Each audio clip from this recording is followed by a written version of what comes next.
from Washington, D.C. And there's different places on the East Coast. But the place that I'm from, you cannot, and I was going, you can't do a lot of talking. It's not responsible to yourself to talk too much. Because there wasn't a bunch of talking that went on. People was ready for action.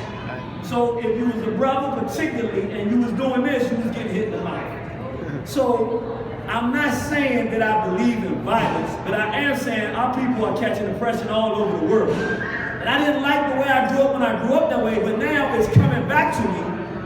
And I'm coming out here, and the thing that I love about this place so much, I feel that same spirit when I grew up. People not trying to hear all this. Right. They like, look, all right, we heard the lectures. That's right. We know the problem. We ready to do something. That's right. Let's do something practical to fix the problem. So I'm gonna just drop this on, and then as soon as they tell the brothers coming on, we're gonna stop it. What we decided to do for our brothers and sisters, we call them the riders. We ready to ride. No more talking.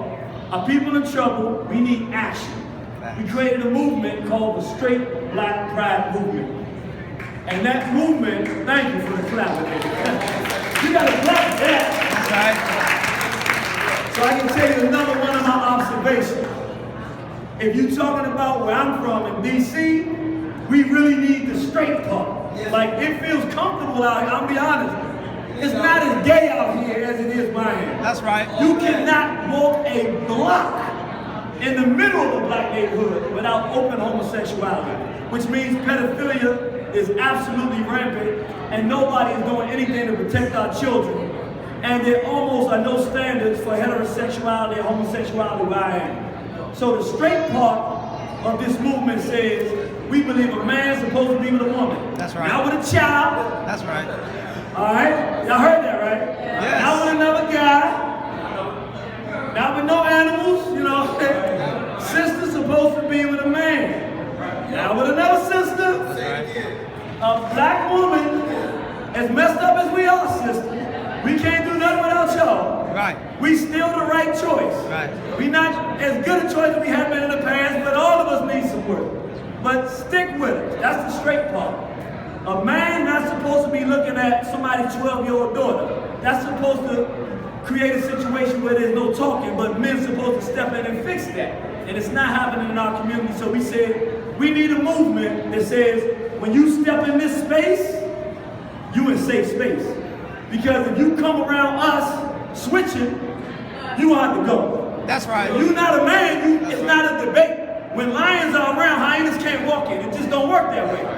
Lions with lions, hyenas not with lions. So you go switch with the white boys and whoever else you want to, but that's not going to be accepted in straight black pride land. That's right. If you're a brother, but we can call you that, or even a sister, we can call you that, and you think it's cool to look at a little child and play with them, you're in the wrong place. You ain't gonna leave and tell that story. That's right. This is our space.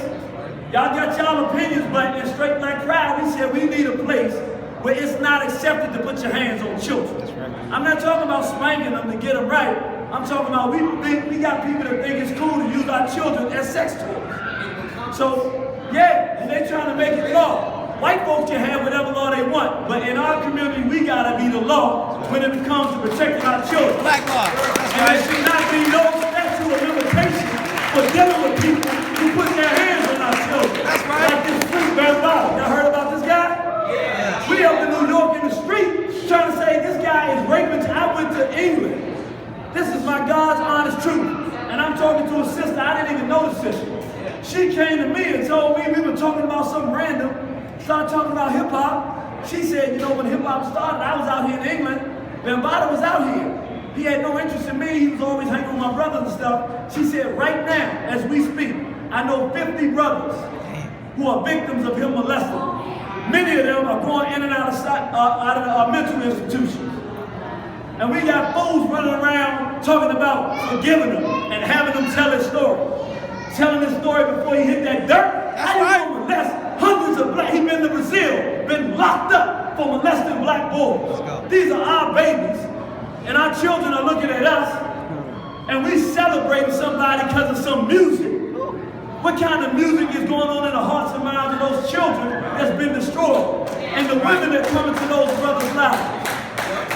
All the lives destroyed. So we saying the straight black pride, it will not be tolerated.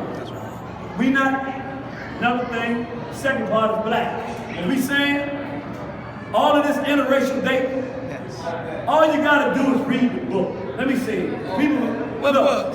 It's a book. What The book? brother said the Bible. That's And right. it is. If you ain't reading your Bible, the destruction of black civilization. Yes, sir. I told the black folks about it. Now, the destruction of black. I wasn't talking about one of the other versions.